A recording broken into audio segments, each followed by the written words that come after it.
Hello and welcome to this week's episode of the Be Natural podcast with our friend and 1OB legend, Gavin Boyd.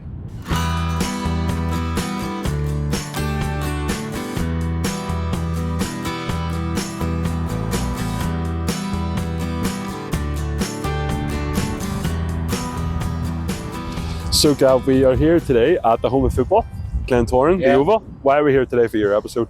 Well, I suppose Andy here is a place that holds special memories for me because I'm from East Belfast, so here's familiar.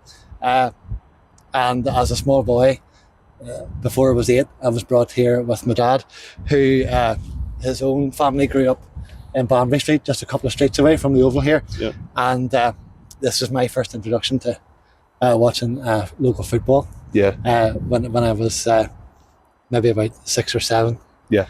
And then my dad passed away when I was 8, so I didn't actually get too many experiences of coming here on a Saturday with him. Mm-hmm. But he had followed the Glens for years. Yeah. And I only found that out when we were going through all the stuff, and we found his notebook where he'd recorded all the scores and matches he'd been to. Wow. And different things.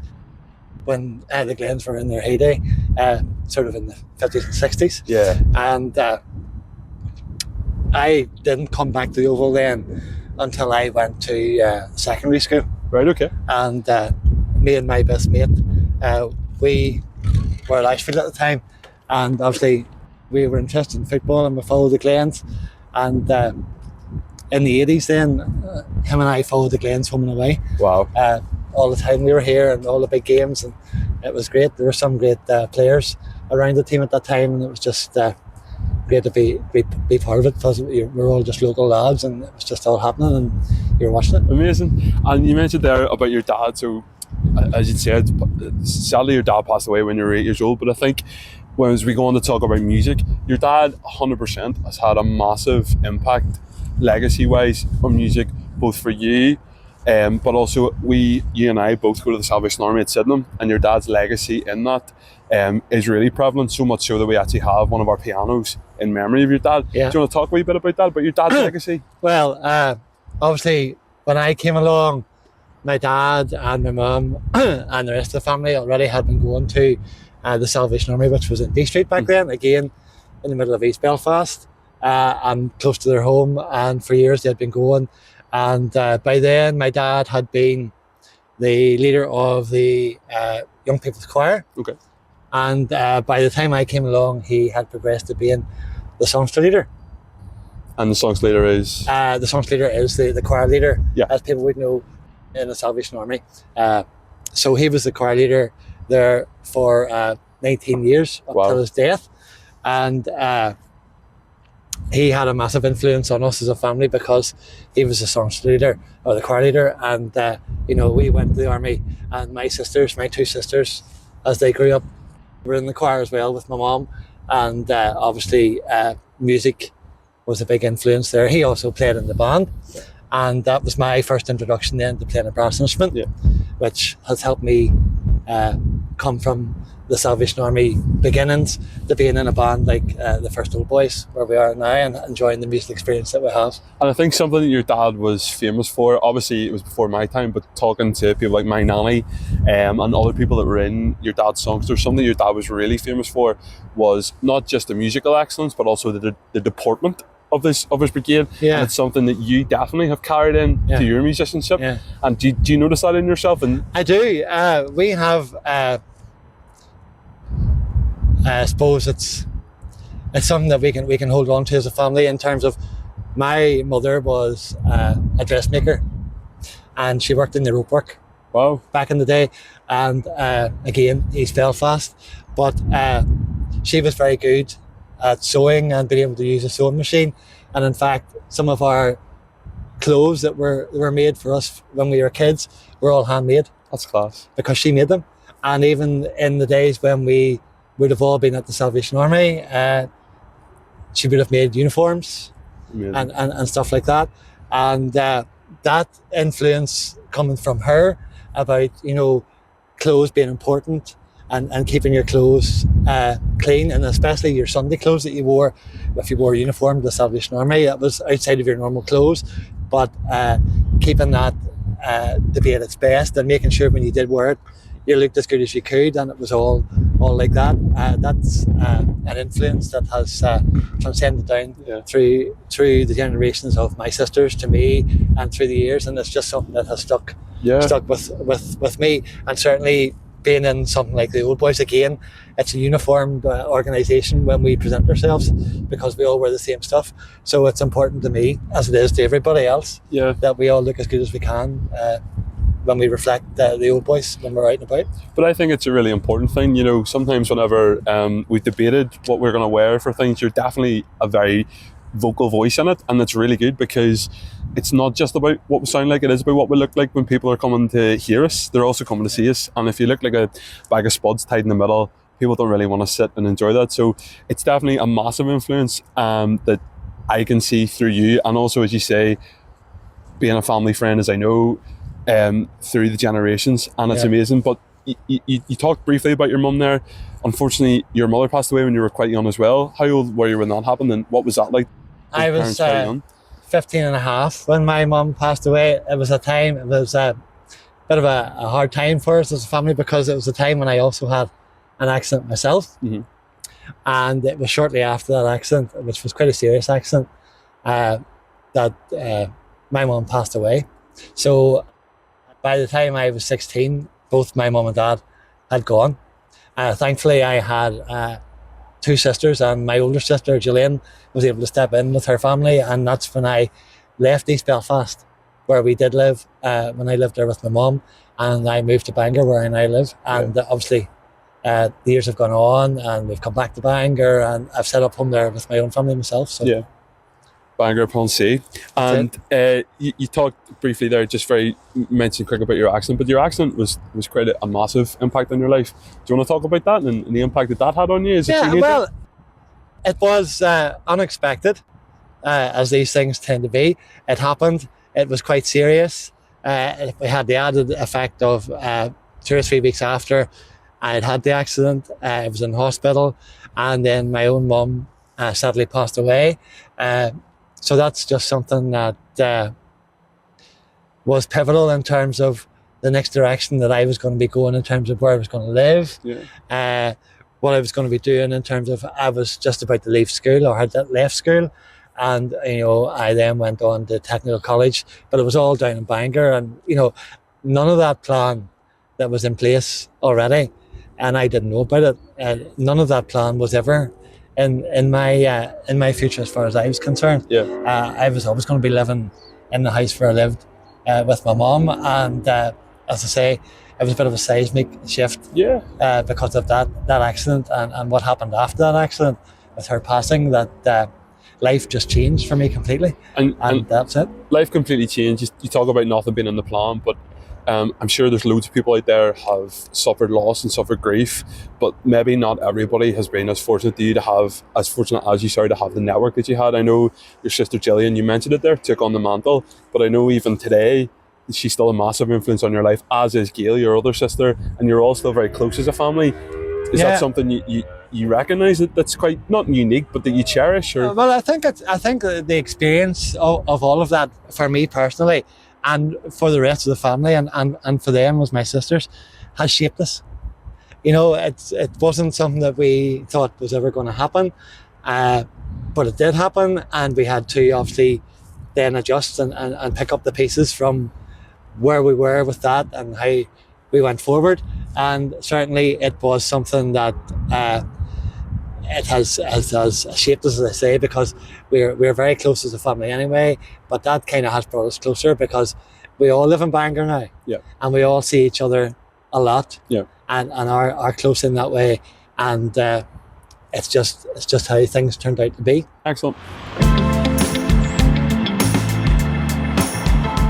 So Gav, we're here on Ponzi Street, just off D Street. Just to our left there is now a house, but once stood the Salvation Army D Street, which is where you first were introduced to brass band music. So do you want to talk a wee bit about that, about your early experience with brass music in the Salvation Army? I was like many other boys and girls back then who came from Salvation Army family, in that the ones who attended the hall here at D Street were brought to what was called the Young People's Band age 7, and that was the age that I started to learn to play a cornet. So I was then introduced to music by doing that. As I say, my dad was a member of the senior band, and he played cornet. So when I was 7, I was brought along and given tuition to learn how to play. Can you remember who your first teacher was? There was a couple of different ones. I think my first teacher was Sandy Dixon. Okay. Who was the YP band leader, Young People's Band leader, when I would have been eligible to join it and join in. So I think it was him first that took me through what they would class as the rudiments of music, scales and stuff, and names of notes and all those basic things you learn at the very start before you actually can actually play. But from 7. One thing, it's maybe not unique to the Salvation Army, but maybe it is that we all start on the cornet, or it seems that that's the way it's been whenever. Yeah. And then we find whatever. I can remember I started on the cornet, ended up beside you in the YP band briefly on horn before moving down to tuba. Yeah. How did you move then from cornet to horn? You see, that's the funny thing, Andy, because now that I have been playing the horn for a number of years, and even when I went to school and played in the school band, I realised that whilst everybody starts on a cornet, the easiest instrument to actually make a sound on is a tenor horn. Right. Better than a cornet. That's my belief anyway, and I would attest to that, because I don't think that it's not true. I think it's just easier to produce a sound when they're trying to do that test in schools anyway, and it was in my school, when they're trying to do that test to see if you can actually produce a sound and are eligible to be then given, school music tuition or join a school band. A tenor horn is just the instrument to be able to produce the sound much easier than perhaps a cornet. And I know everybody starts on a cornet, but maybe that's something that they shouldn't do. Yeah, no, at 100%. Yeah. When I took the YP band for a number of years, and there was one thing I was very conscious of, was instead of just giving kids cornets, because I would never play a cornet so long as I'm standing this way up, right? You know what I mean? It's never going to happen. Yeah. But it took me, I don't know, maybe 4 or 5 years of brass playing to eventually get to a tuba, which is just a waste of time. The Be Natural podcast will return after a short ad break.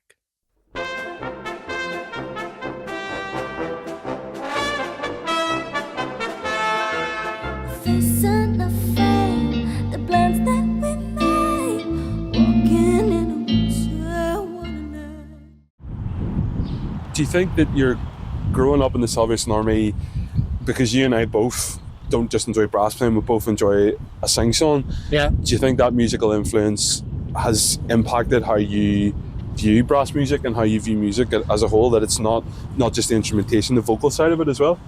Well, I think you have an understanding of the music itself better than just, it becomes more than just notes on a page. Right. And it's more than, yes, there's a certain amount of technique that's required to play the music in a certain style or in a certain way when you're looking at your part. But if you have an understanding, certainly there's an example when we play hymn tunes, which is very much a big part of our ensemble. Mm-hmm. Knitting together of the band, and obviously you're listening for tuning and how we can play together and how it all just becomes much more of a cohesive sound from the whole group. If you understand what hymn tunes are like, because you have a musical sense of the tune and the song that's related to that, then it's going to help you. Yeah. And it definitely helps you when you're playing melodies or any kind of tune part in a piece of music, to know how to maybe phrase it, mm-hmm. because you're relating it to, well, how would I sing this? Or if it's, in a singing style, you're immediately hooked into what's required with that. So hopefully that helps you with what your end product is then, when you produce the sound to sort of communicate that. Yeah, and I think you said something there about hymn tunes being a massive part of 1OB at the minute, and I think it's something that our conductor Johnny is massive on. You know, a lot of our rehearsals, even on the contest day, I would say, 50% of our warm up is actually just playing out of our tune book, our Salvation Army hymn book. Yeah. And it's something I really enjoy, and it's something that's become a massive part of the last 3 years in the Old Boys. And within that time, we have been pretty successful, so there is something to it. How did you go then from obviously growing up in the Salvation Army, the influences of that, playing the horn? What would be your highlight of your Salvation Army brass banding experiences? I suppose it would probably have been trips away, as it is for ourselves when we go away with the Old Boys. It was trips away back then. I mean, I joined the senior band in the Salvation Army when I was 13 or 14. Right. So, and I was quite small back then. And to play with some of the players in the band that I played with back then, I would have revered some of those players, and to be able to sit in the ensemble and play along with them, and to experience the music that they were playing and the level they were playing at, for me at that early age. Any players in particular? Was great. Well, you had all of the choreys in the band. So you had Alan on euphonium, you would have had David and John on cornet, and people like that. So they were all fantastic musicians. Yep. And for a small boy like me to try and even learn from them or pick up technique tips and whatever when you're starting to play, or when you've sort of progressed a little bit but you want to get better, it was just something else. Other big Salvation Army events where your band was invited to play as the main band, where you would have picked a festival piece or a major work. Any favourite pieces from those times? Well, I think one of the highlights is probably when I sat in the horn section with your dad, actually. Okay. And I think the piece that we played that year, it's not a massively difficult piece now. It's maybe first section, I don't know. But the Call of the Righteous, which was a great Salvation Army piece. Yeah. That was our contribution for the meeting at that time. It was in the middle of Belfast in the assembly buildings, and we worked at it for weeks, and we presented it really well, and it was great. Yeah, written by a tuba player. Written by a tuba player, yeah. Yeah, fantastic. No, there's definitely Salvation Army music is definitely something that we, again, in the band the last 3 years have tapped into. Some in the band would probably say a bit much, I would say. But for me, some of the music that's been written for the Salvation Army is hard to beat. And it's no accident that the likes of Peter Graham, Eric Ball, Edward Gregson, some of the great test piece writers of the brass band all started in the Salvation Army. And it's no accident that we play a lot of that music now to try and better ourselves. So yeah, interesting.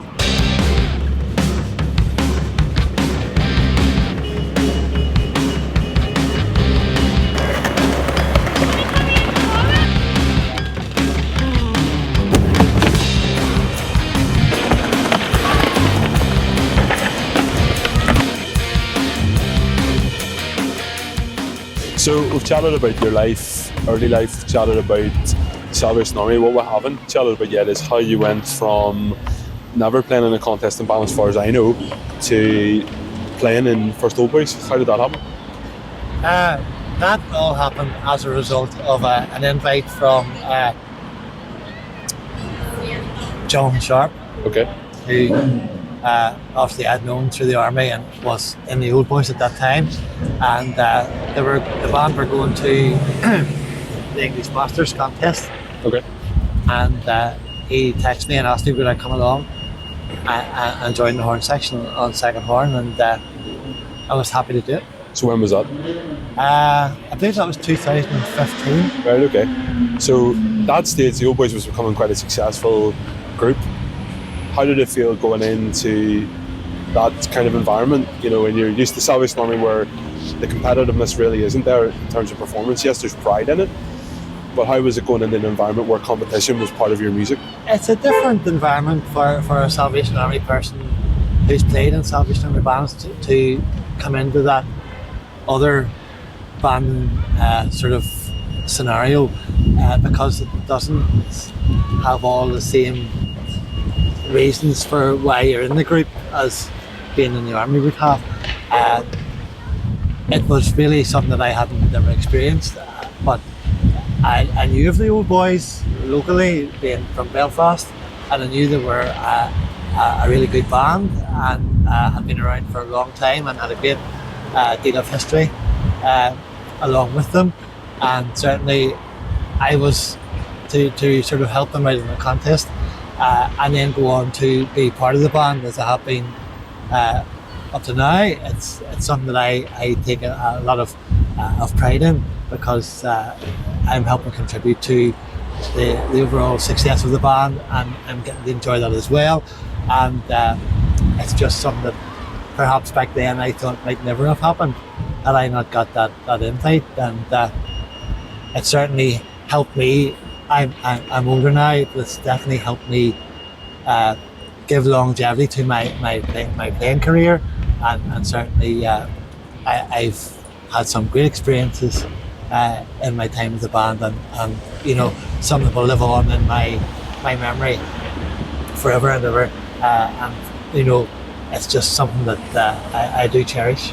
And was there anybody when you first came into the band, aside from Jonathan or Joe as we know him, they took you under your wing and made you feel welcome, and that's why you stayed? Was there anybody? Well, I think the fact that it was Jonathan that actually invited me, that kind of gave me a wee bit of familiarity coming in to a group that I didn't really know anybody else, and I was coming into a section where he was part of, and I had played with him in a horn section through the Salvation Army for years, so that immediately put me at ease and dispelled a lot of the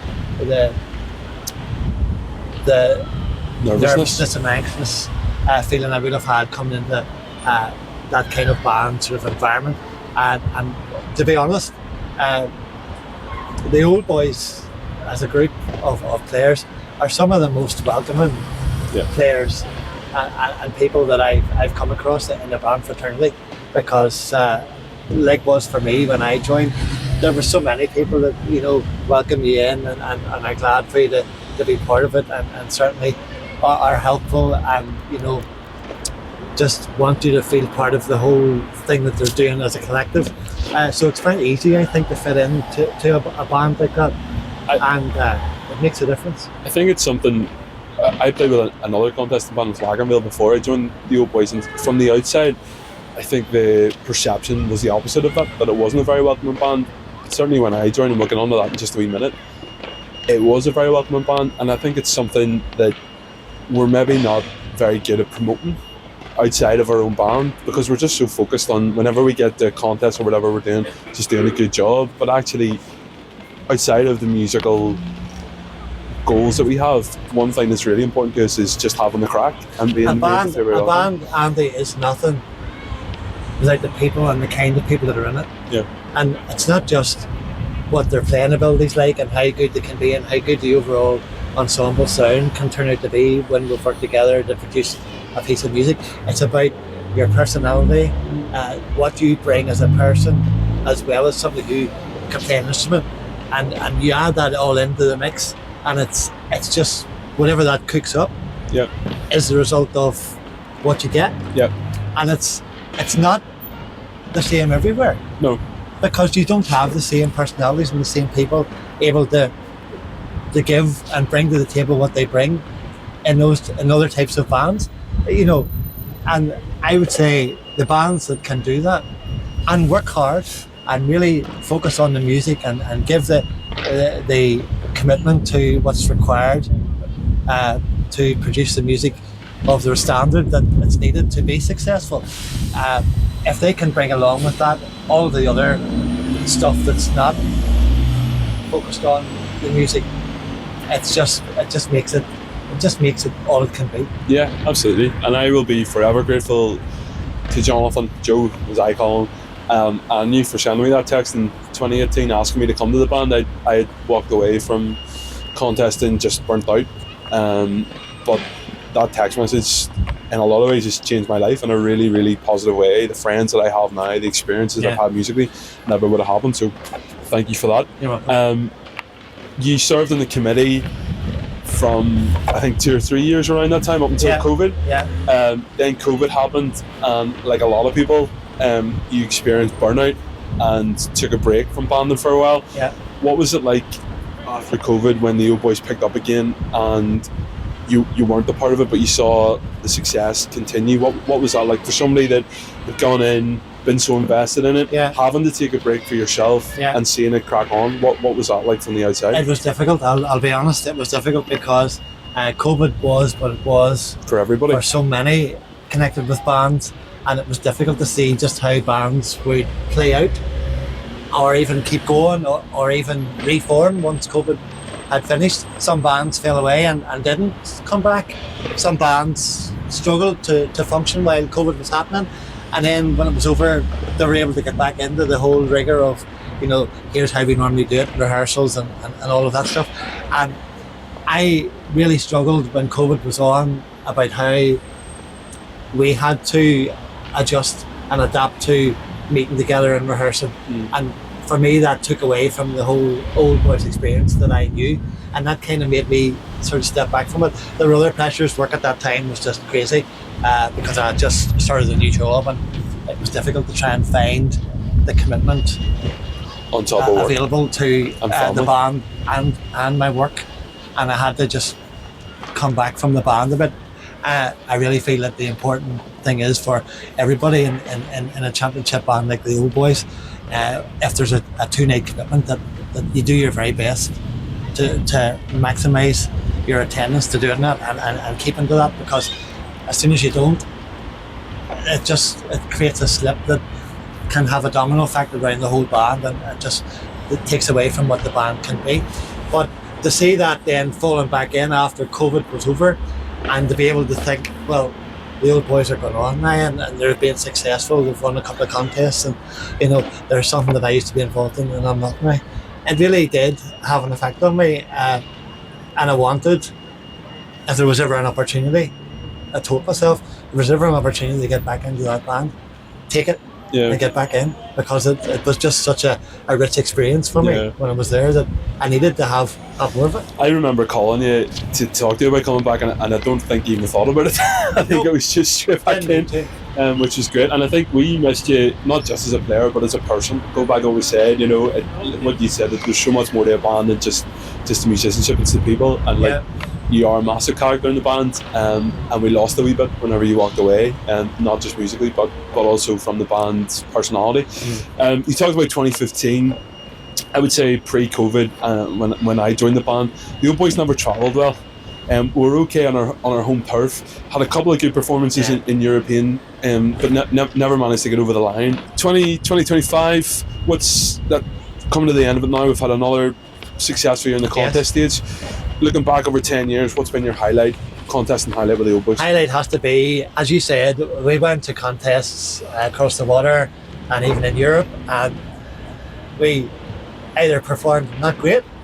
I think about the Blackpool's experiences, and I think about going to the English Masters where we didn't really do anything, and then I think about when we went to some of the European trips in the past and we came so close to achieving success, and then finally no surprise to say to you that we went and we finally got that monkey off our back and proved that with hard work and determination that is right through the band, that we were able to achieve success and be contest winners on foreign soil, and that's got to be a highlight. The reaction for everybody in the band when that actually happened, it was seismic.